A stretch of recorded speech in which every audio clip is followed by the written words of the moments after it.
अस्सलाम वालेकुम। Doctor Jamal Umar, consultant pulmonologist.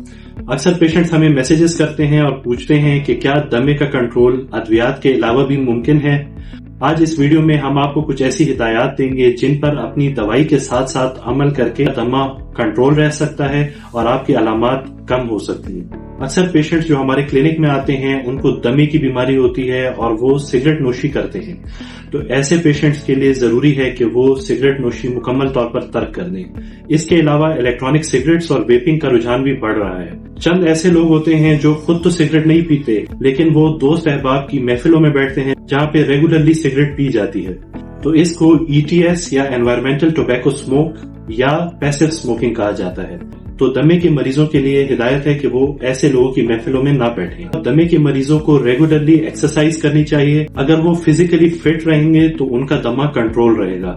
चंद एक ऐसे लोग होते हैं जिनके दमे की अलामात एक्सरसाइज के साथ बढ़ जाती हैं। इस कंडीशन को एक्सरसाइज इंड्यूस्ड ब्रोंकोस्पैज्म कहा जाता है। तो ऐसे पेशेंट्स के लिए जरूरी है कि जो डॉक्टर्स ने उनको इनहेलर प्रिस्क्राइब किया है, एक्सरसाइज से 15 से 20 मिनट पहले वो उस इनहेलर को इस्तेमाल करें। जो मरीज किसी खास पेशे से मुंसलिक होते हैं जहां पे डस्ट या फ्यूम्स एक्सपोजर होता है, मिसाल के तौर पर वेल्डर्स, स्प्रे पेंट करने वाले, कारखानों में काम करने वाले, इसके अलावा बेकरी में काम करने वाले और कपड़ों के कारखाने में काम करने वाले अफराद के लिए जरूरी है कि वो अपना प्रोटेक्टिव गियर या मास्क वगैरह इस्तेमाल करें।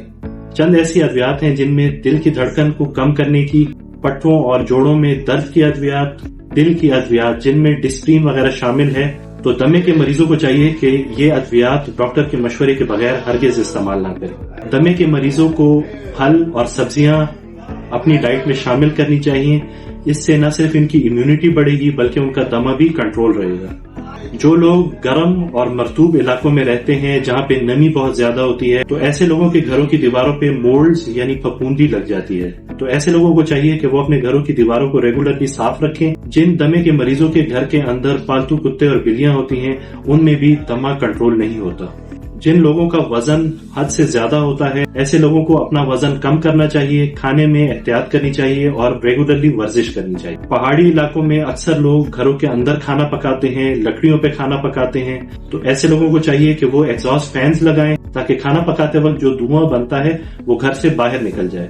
जिस मौसम में पोलन काउंट या मोल्ड काउंट बहुत ज्यादा होता है, मिसाल के तौर पर बाहर का मौसम, तो ऐसे मौसम में दमे के मरीजों को अक्सर घर के अंदर रहना चाहिए और खिड़कियां और दरवाजे बंद रखने चाहिए। ऐसे दमे के मरीज जिनको कोई साइकेट्रिक इशू है, जिनको एंजाइटी या डिप्रेशन है, तो ऐसे लोगों को अपने साइकोलॉजिस्ट और साइकेट्रिस्ट से मशवरा करके उसका इलाज कराना चाहिए। चंद एक ऐसी ग़िज़ाएं हैं जिनको इस्तेमाल करके दमे के मरीजों में अटैक आ सकता है, मिसाल के तौर पर अंडे, दूध, मूंगफली, स्ट्रॉबेरी, चंद मछलियां। तो ऐसे दमे के मरीजों को जिनको इन खानों से एलर्जी हो, तो ऐसे खानों को अवॉइड करना चाहिए।